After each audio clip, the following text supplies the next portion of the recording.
When it comes to asthma, exercise has been identified as one of the leading triggers to asthma. It accounts to 90% of all the cases that have been reported. Not only these people with history of asthma will be affected, or players with history of asthma will be affected, but even those without the history of asthma can also be affected by this condition. A condition we call exercise-induced bronchoconstriction.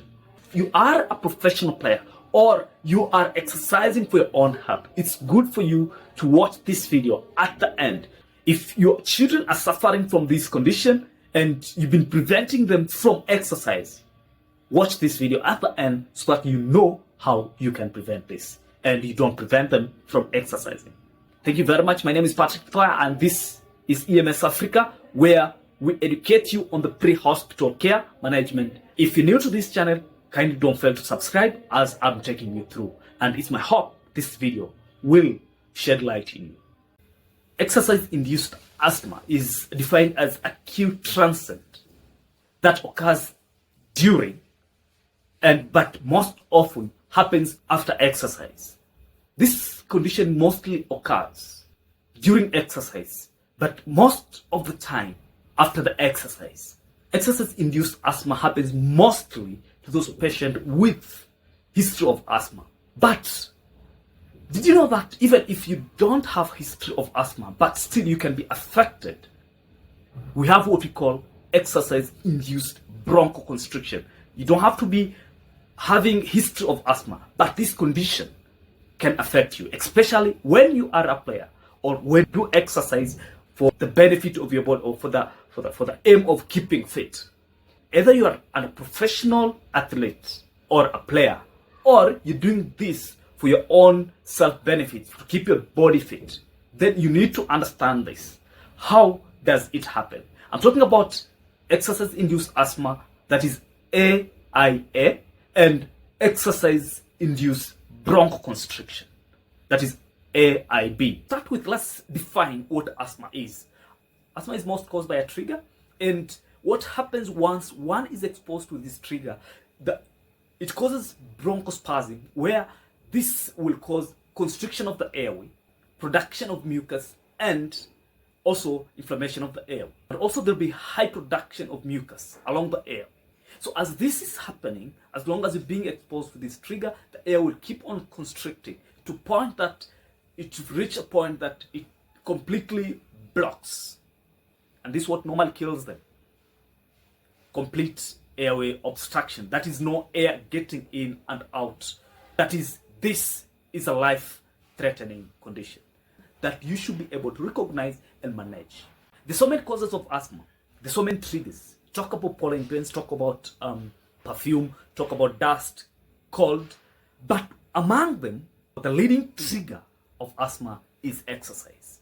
Professionals advise that one of the best ways to ensure that you avoid this condition is to stay away from the triggers. But what if you're exercising as a professional? You are a professional player or you're a professional athlete. You normally get yourself in making hard decisions. Do you stop exercising because of your health, or do you continue with exercising and face the risk? The good thing is you can still exercise safely, and that's what is going to form the discussion of today. Diagnosing this condition can be very challenging, especially for those patients with no signs of asthma. This can be dangerous because the more you delay, the more you don't take actions earlier. Remember, the air is constricting and it can reach to a point of complete obstruction. Then the question is, how do you recognize this? For those people with no history of asthma, that is, we're talking about exercise-induced bronchoconstriction, you'll see similar signs and symptoms as that of general asthma, that you're talking about wheezing, shortness of breath, difficulty in breathing. Some of these players can present with just fatigue and impaired performance. What I mean is, don't just rely on the common signs, but you have to be very careful in recognizing this condition. When you're taking the history of this player, look at the following signs and symptoms. That we're talking about shortness of breath, wheezing sound, chest tightness, difficulty in breathing, also coughing.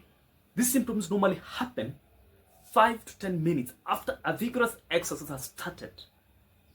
But maximal airway narrowing will happen or occur only after cessation of the exercise. For this patient, most of the time, a past history of asthma during childhood or family history of asthma are among the common findings that you'll get when you interrogate them. One of the strategies that most players have been doing is warm-up. This strategy is highly recommended 30 minutes before the start of the game. The aim of these warm-up activities is to induce the symptoms of exercise-induced asthma or exercise-induced bronchoconstriction. I know you might be wondering, now are you managing or worsening the situation? Study shows that when you induce these symptoms, 50% of the players will reach to the relative refractory stage, which means no further symptoms can develop from that. And it has shown that this stage can last for 4 good hours. So that means this player can play full time of the game. But as you said, it reveals that 50% of the players, this means that we have the other 50% that it might not work to other patients. That means this treatment is not highly advisable, or you cannot just use this treatment strategy standing alone. You have to add other methods, which we are about to discuss. And which are these other methods? The second strategy that one can use is exercising using mask or some scarves. This strategy helps to humidify the air that you breathe. This helps to prevent these conditions. You might have seen players practicing with this. The third strategy that can be used is breathing with your nose, not your mouth.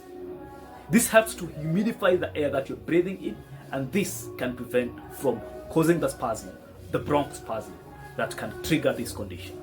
One thing to note is exercise training is only effective for recreational players but not elite players. That is, if you're an elite player, that you need to closely work or take advice from your medical team doctor. Let's discuss about the pharmacological management of this condition. Most people with asthma, they normally have their inhalers. And there are 2 types of inhalers that you need to understand. One, we have what we call the preventer inhaler. For this type of inhaler, it's being used once you know that you are about to be exposed to the trigger of this condition. Or before you get exposed to the trigger, you're supposed to take a puff of this inhaler. The aim is to prevent. So the other type of an inhaler is the reliever inhaler. This normally is being used once one has the attack. One thing to note with this, during acute exhibition of this condition, these symptoms, a player might find difficult to use the inhaler. The use of a dispenser when giving them the inhaler is highly recommended. Thank you very much. It's my hope that you enjoyed the video and this was a very useful information that you learned today. But if you have not subscribed to my channel, kindly do so that now we grow together as we keep educating you. Thank you very much. My name is Patrick Toya and hope to see you in our next video.